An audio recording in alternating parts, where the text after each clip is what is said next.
Johannesburg, they call it Joburg, Josie, Egoli. A city with many names, each reflecting a different facet of its complex identity. It's a place where dreams are made and shattered, where fortunes are won and lost in the blink of an eye. A city that shimmers with gold but also bleeds. The streets are paved with stories of triumph and despair, of hope and hopelessness. It's a city that never sleeps, always on the move, always evolving. Beneath the glitz, a darkness festers. In the shadows, where the light barely reaches, lies a world unseen by many. A world of secrets, of hidden agendas, of silent battles fought in the dead of night. This is a story about that darkness, about the day the city held its breath, about the heist that shook Joburg to its core, a tale of audacity and cunning, of meticulous planning and ruthless execution. It was a Friday, the air thick with humidity and anticipation, not the good kind. The kind that makes you uneasy, that makes you look over your shoulder, that makes you wonder if something terrible is about to happen. The kind that makes your skin crawl. The kind that sends shivers down your spine, that makes your heart race for reasons you can't quite explain. It's a feeling that something is brewing, something big, something dangerous, the kind that says something's about to go down. The streets were alive with tension, a palpable sense of dread hanging in the air. People moved quickly, eyes darting, whispers exchanged in hushed tones. The target? The heart of the Diamond District, a place synonymous with wealth and power, guarded by layers of security, both seen and unseen. It was a fortress, but even fortresses have their weaknesses. A vault, rumored to hold a king's ransom, a treasure trove of unimaginable value, locked away behind impenetrable walls, or so they thought. Rumors swirled like dust devils, whispers of a plan, of a crew bold enough to take on the impossible, a heist that would go down in history if they could pull it off. Whispers of a crew, ghosts in the machinery of the city. They moved like shadows, unseen, unheard, but always present. They were the stuff of legends, the kind of stories told in hushed voices late at night. They were invisible, untouchable at least. That's what people thought. They blended into the background, becoming part of the city's fabric, unnoticed by those who weren't looking. No one knew who they were, these shadows lurking in the city's underbelly. They were phantoms, operating in the dark, leaving no trace behind. But their presence was felt, a silent threat that loomed over the city. But everyone knew their game. They were the masters of deception, the architects of chaos. They played by their own rules, and they played to win. And everyone knew the stakes. This wasn't just about money or jewels, this was about reputation, about dominance, about sending a message that no one was untouchable. This wasn't just about diamonds, this was about power, about sending a message that would echo through the streets of Johannesburg, a message that would be remembered for years to come. This was about shaking the city to its core, about changing the game, rewriting the rules, and leaving a mark that would never fade. This was the heist that would define a generation, the moment when Johannesburg would never be the same again. The Professor. A man of many faces, many stories. Some say he was a ghost from the past, a shadow that moved through the corridors of power unnoticed. Others whisper that he was a fallen genius, a mind too brilliant for the mundane world. A whisper, a rumor, an enigma. His name carried weight, a silent threat that echoed in the underworld. He was the puppet master, pulling strings from the shadows. Some said he was ex-military, others, a disgraced engineer from a life gone wrong. His past was a puzzle, each piece more intriguing than the last. But one thing was clear. He was a man with a plan, a vision that could change everything. All that was certain. He was the brains behind this operation. Every move, every decision meticulously calculated. He saw the world as a chessboard, and he was always 3 steps ahead. A strategist, a chess player, moving his pieces with chilling precision. Each pawn, knight, and rook had its place, its purpose. And he was the king, untouchable, invincible. Then there was Zama, the muscle, the enforcer. A man of few words, but his presence spoke volumes. His fists did the talking, and they spoke a language everyone understood. Ex-special forces, they said, haunted by a past he couldn't outrun. His eyes told stories of battles fought and lost, of comrades left behind. But in the present, he was a force to be reckoned with.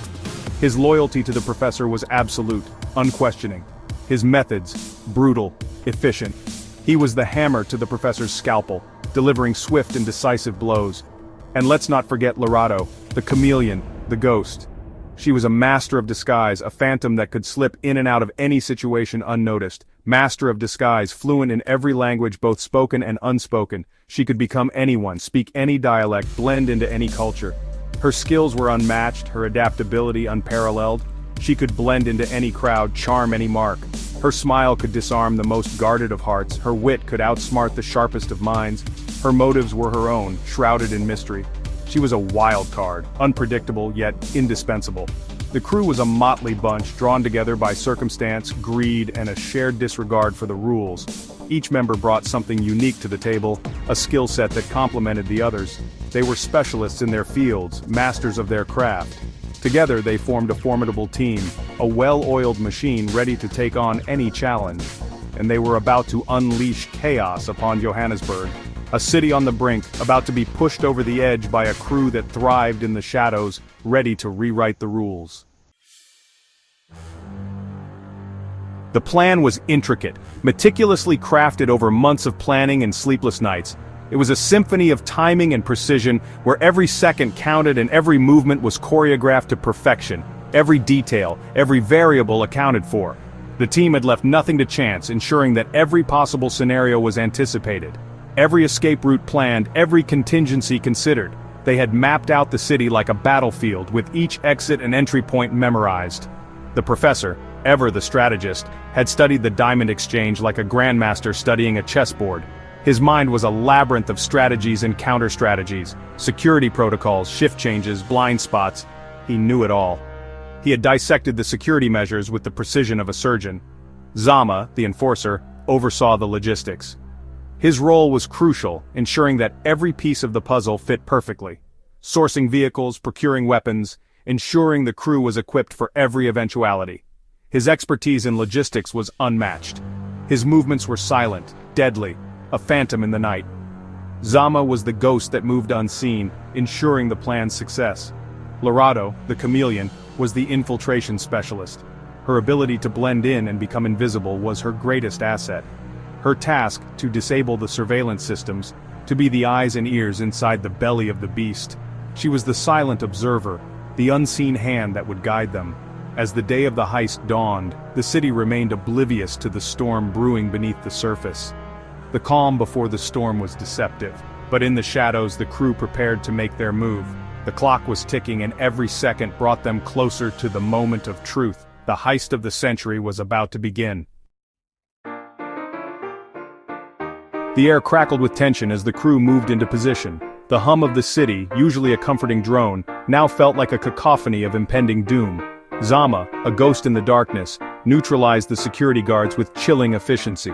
Lorado, the chameleon, slipped through the corridors, a whisper in the wind, disabling surveillance cameras with practiced ease. The professor, his voice calm amidst the storm, guided them through each step, his words a lifeline in the darkness. Inside the vault, time seemed to stand still. The air was heavy, the silence deafening. The diamonds glittered under the harsh glare of the security lights, promising untold riches, untold danger. Section 5, Sirens in the Night, Escape from Chaos. The silence shattered as the alarm screamed its warning. The city jolted awake from its slumber, watched in disbelief as the news spread like wildfire.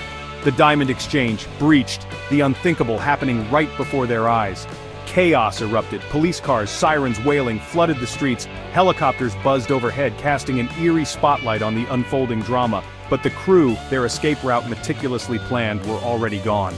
They melted into the labyrinthine streets of Johannesburg, leaving behind a trail of confusion and disbelief. Section 6. Counting the spoils more than just diamonds. Hidden away in a safe house, the crew gathered, the adrenaline still coursing through their veins. The loot, a king's ransom in diamonds, lay scattered before them, sparkling under the dim light. But amidst the euphoria, a sense of unease lingered. They had pulled off the impossible, outwitted the best security systems, vanished into thin air. But at what cost? The professor, his eyes shadowed, knew this was just the beginning. Their actions had consequences, ripples that would spread far beyond the walls of the diamond exchange.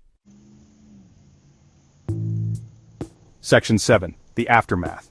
Scars on the City of Gold. The heist sent shockwaves through Johannesburg. The city, once a symbol of prosperity and opportunity, now felt vulnerable, exposed. Trust eroded, replaced by suspicion. The police, under immense pressure to bring the perpetrators to justice, launched a citywide manhunt. The media went into a frenzy, dissecting every detail of the heist, speculating about the identities of the masterminds behind it. The city held its breath, waiting for the other shoe to drop. Section 8. Legends and Lessons, the heist's enduring grip. The heist became the stuff of legends, whispered in hushed tones in the city's underbelly. Some hailed the perpetrators as heroes, Robin Hoods who dared to challenge the status quo. Others condemned them as criminals who had shaken the very foundations of their world. But one thing was certain: the heist left an indelible mark on Johannesburg. It exposed the city's vulnerabilities, the fragility of its wealth, the fine line between order and chaos. And as the years passed, the legend of the heist continued to loom large, a cautionary tale whispered on the wind, a reminder that even in a city of gold, nothing is truly secure.